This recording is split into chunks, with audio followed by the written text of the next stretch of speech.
I'm looking forward to what you all are doing. I'm super excited to be a part of what you guys are doing. The mold that you all are building is a powerful thing. I've been watching how you guys have been collaborating.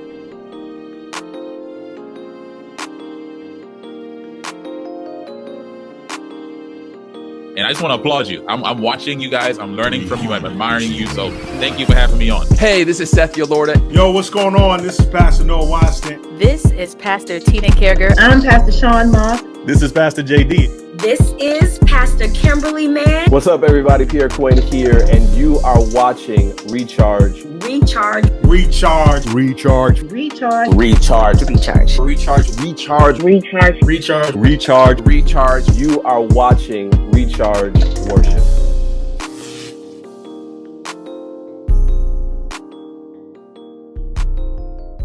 What's going on, everybody? It is Pastor Kyle, and I'm here with my co-pastors. Over here and here, my co-pastors. And we're here just with another conversation about mental health. As you guys know, this is our month where we're focused in on mental health. And so we have a series on Saturdays, every Saturday at 11 a.m. Central Standard Time called I'm Tired of Being Tired, Tackling Mental Health in the Church. And every week we have a conversation with a professional that deals in mental health. And today we're joined by Kisha. And so before we get started, Kisha, if you don't mind, just kind of telling the people what you do. Okay, so what I do first, they should be related, but maybe they aren't. So right now, I am trained as a mental health therapist. I am finished with all of my hours, so I'm just waiting to sit for my licensing exam.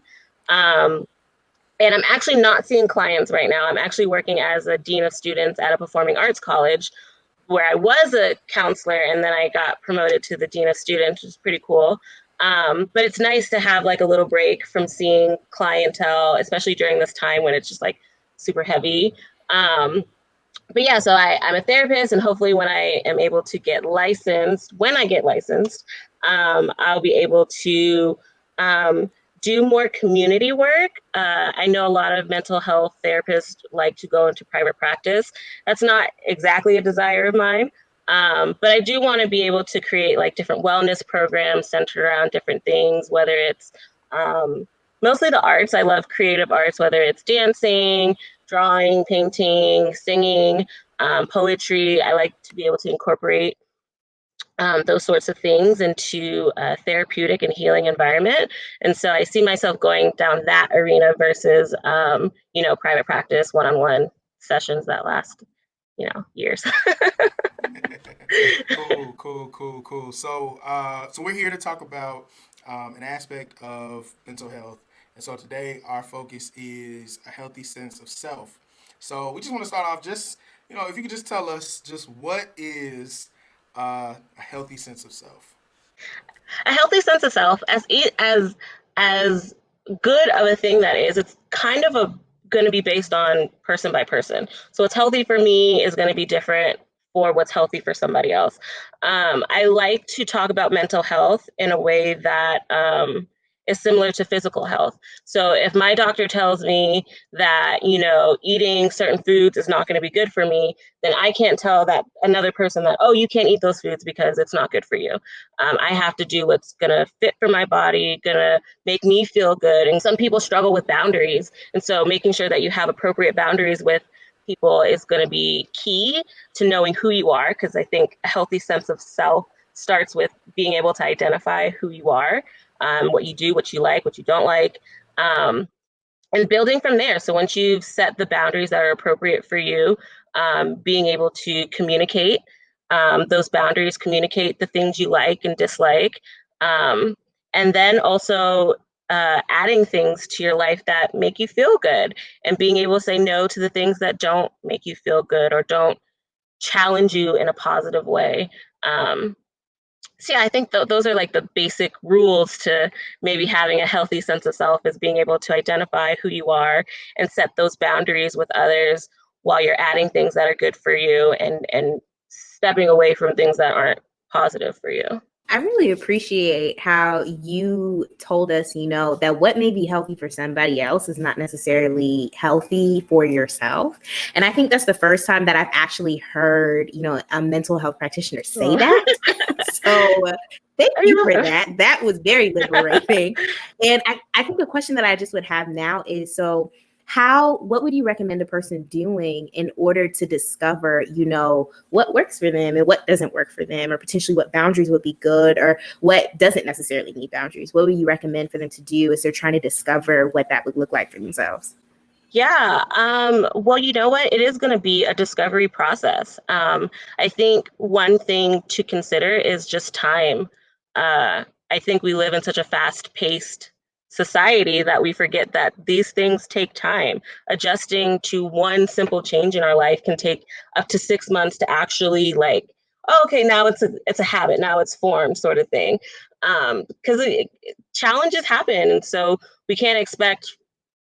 Let's just consider changing one thing in our diet, being like, I'm going to cut out sugar, right? And how hard that is, at least for me, because that means you have to change maybe what time of the day you eat. Maybe that means you have to change, where you go out to eat, what you cook.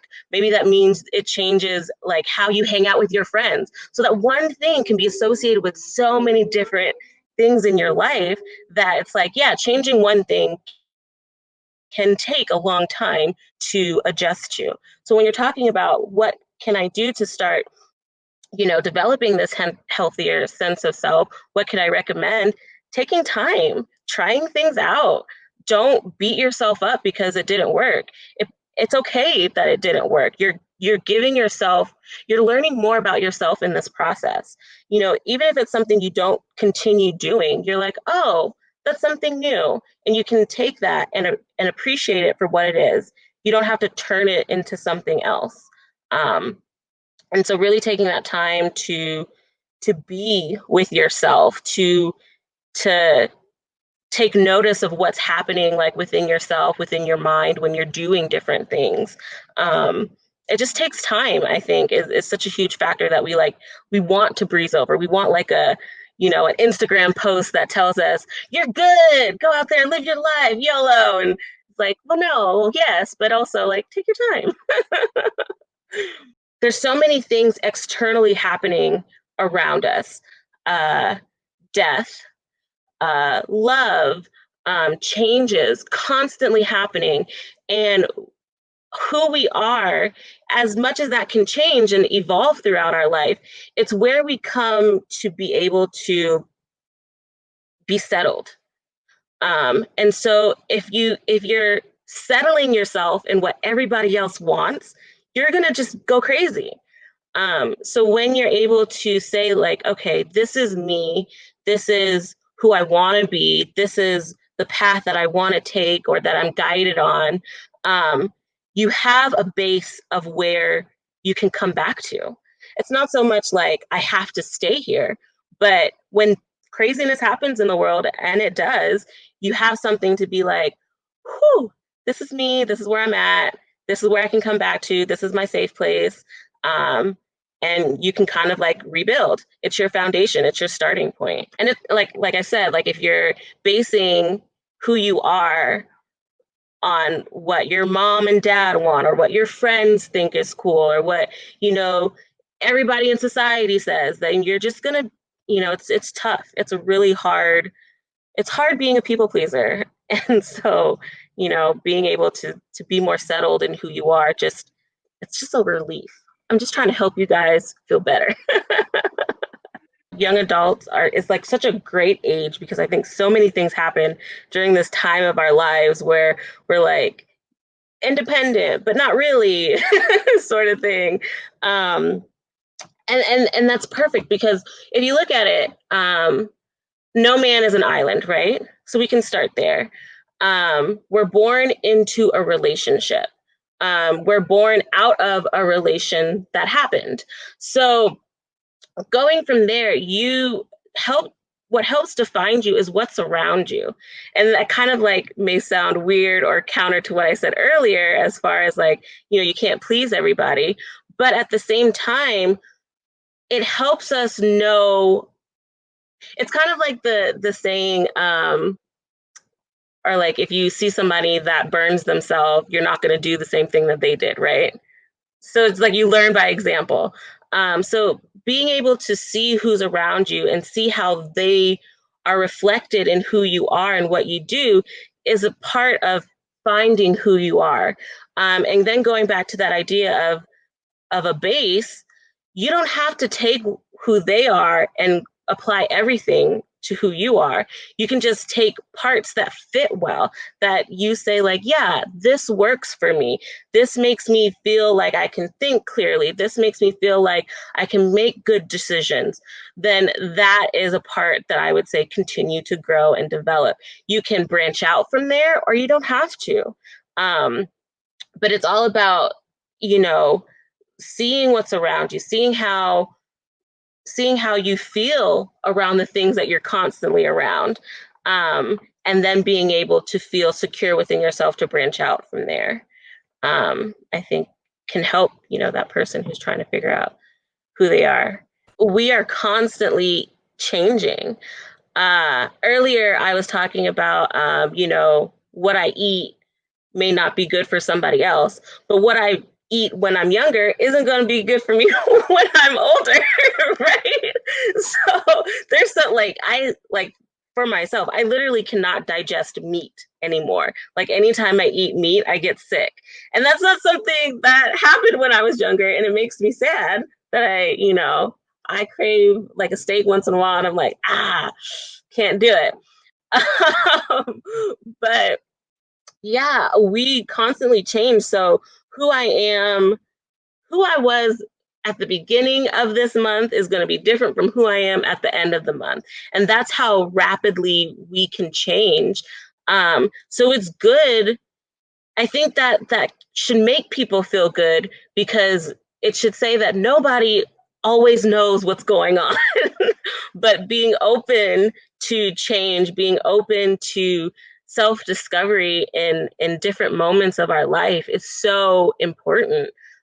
Different challenges come at different times, and sometimes we're faced with the same challenge again, but we are better equipped for it the second time around, because we've allowed ourselves to grow through that. And so, yeah, we're constantly changing, and so being open to that change is really gonna be helpful in identifying who we are.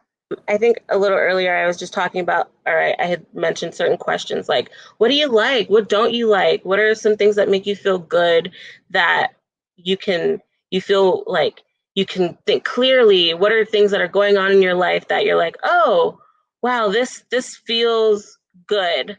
I think those moments can really be huge for understanding. And then also finding things that for sure, like I feel very settled when I do this, or I feel very grounded when I do this. And so for me, like I love being able to, I don't get to do it often, but I love being able to like just sit in my kitchen, drinking a cup of tea and like listening to jazz. And I'm just like, this is nice. Like nothing has to move. Everything is just like calm. And I'm like, whew, I like this. But of course, I don't always have time to sit and drink tea and just be at peace. But something as simple as breathing can really help us feel grounded. I think it's funny that, that like the Apple Watch will like cue you in when to breathe. But it's so beautiful what breath can do. When you're feeling stressed and you just breathe, it signals to your brain that, oh, you're not stressed anymore. Oh, I can start thinking more clearly. Oh, I can make a decision that's not based out of, survival mode. That is just as simple as taking a 10-second breath and continuing to just allow yourself to breathe. Because of course, when we're anxious and all these different things, like our breath is like the first thing to go. Because we're in fight or flight and we have to it's do or die right now. I got to get out of this situation. But when we breathe, it signals to our brain, oh, we're not in a life-threatening situation anymore, and I can take time.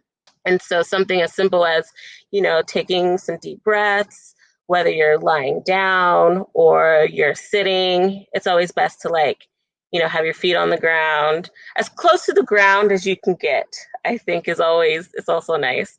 I don't know why, but it's just like to feel like nothing can move you, nothing can shake you.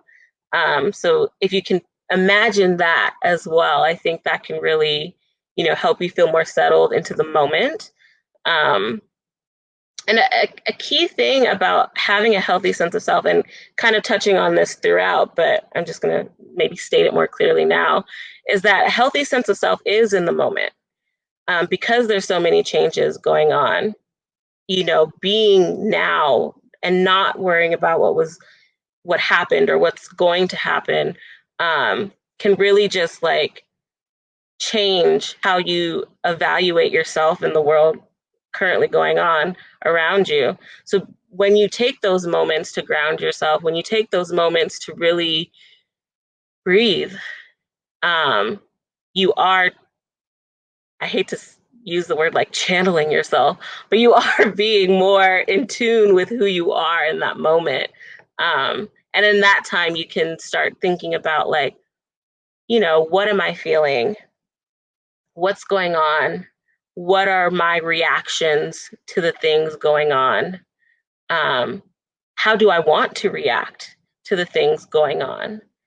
And so then you are having a conversation with yourself essentially, because you're trying to discover who you are. And so when you do take that time, it's interesting. It doesn't have to be like a 10-year process. It's 5 minutes.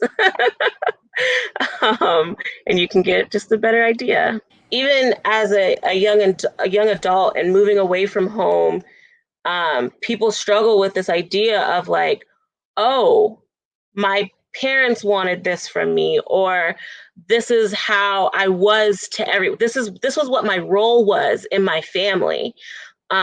This is what my role is with my friends. And as we grow, that role may not fit anymore. And that is so hard to work through. And I know what I'm saying, like it sounds good and you're like, oh yeah, just gonna sit with it and like chill and I'm good. It's like, this is hard work though. This is like very hard, and it's not something that changes because we want it to change. And so when you start to have these conversations with yourself, it's okay to know that you're going to struggle with it, because life is a struggle. I mean, if it wasn't, we wouldn't be able to appreciate the beautiful things about life either.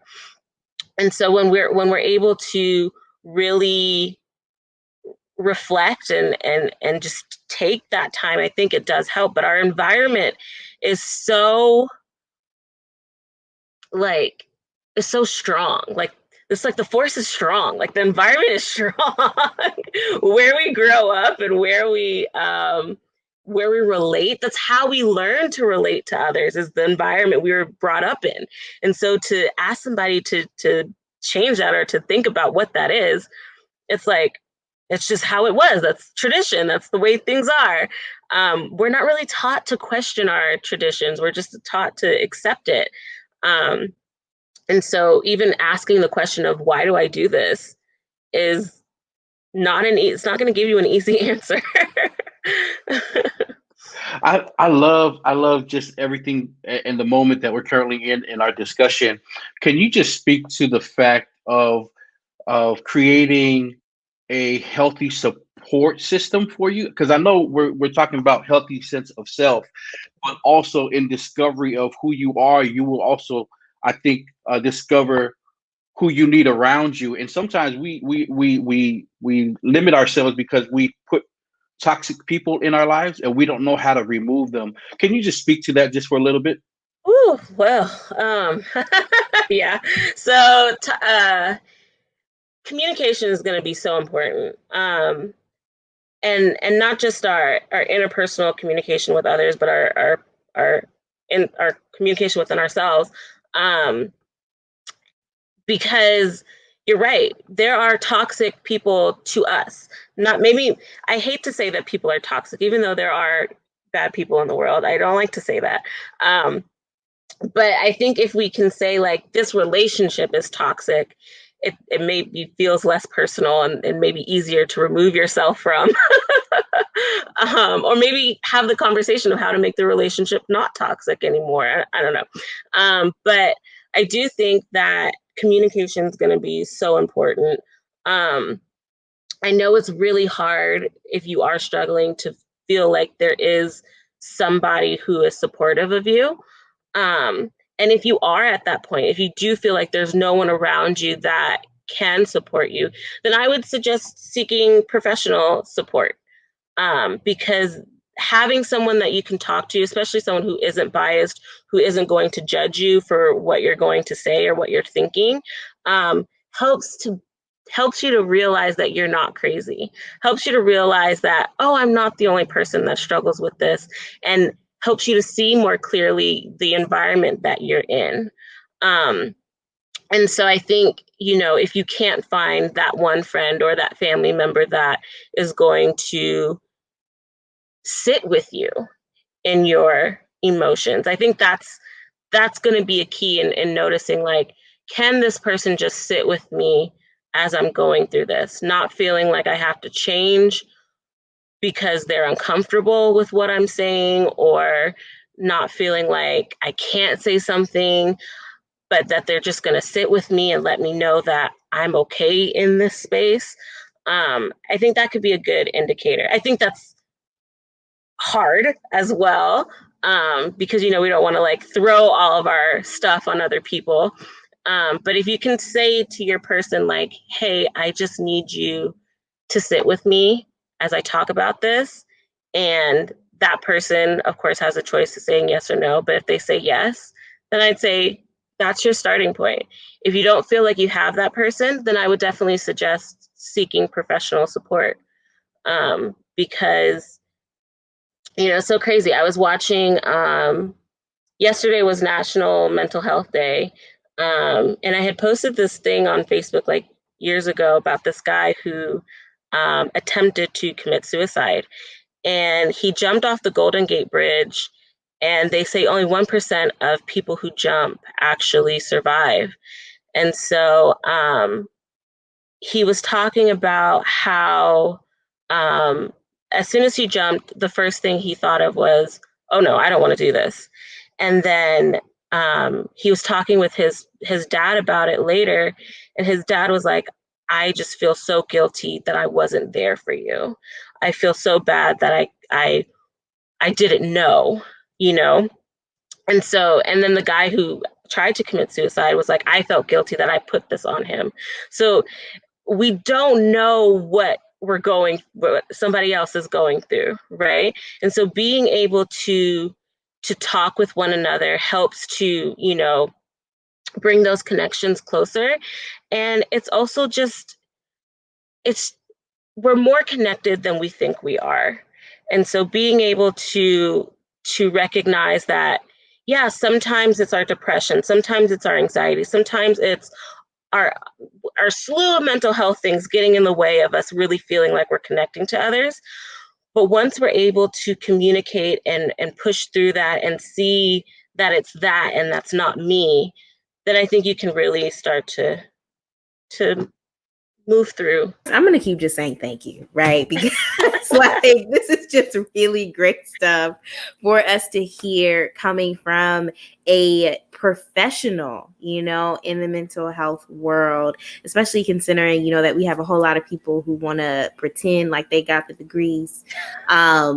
Especially on social media. But we are just so grateful to have you here and for you to be so willing to share all of your knowledge with us. And before we let you go, we just want you to share with us and our people, where can we follow you? Are you currently working on products that you want to, just put out there that you want us to buy? Like, now's the time to put yourself on the spotlight, sis. If going back to the question of what are your passions, one day I do hope to be able to, have like my social media accounts just like flooded with mental health stuff or just like positivity. I'm not at that point yet. I mean, you can follow me. I don't usually like add people who I don't know, but You can follow me. That's fine. I think my name is like Kisha Bash _ I don't know, on Instagram. But yeah, you can follow me. And I do have a blog that I haven't really worked on in a long time. But there's stuff on there. It's called Hello Fear. And it's basically talking about, it's more of a personal in the sense that, I try to look at my fears and try to face them head on, whether it's, my dissertation or whether it's, taking a leap of faith on things or relationships. So that's where I want to go. I'm not there yet, so keep me prayed up. Kisha, thank you so much for coming through, for dropping gems on us. And we'll be back next week. Please share this video. Please like this video. Share this video. Like this video. We'll be back next week with another mental health professional. I'm looking forward to what you all are doing. I'm super excited to be a part of what you guys are doing. The mold that you all are building is a powerful thing. I've been watching how you guys have been collaborating.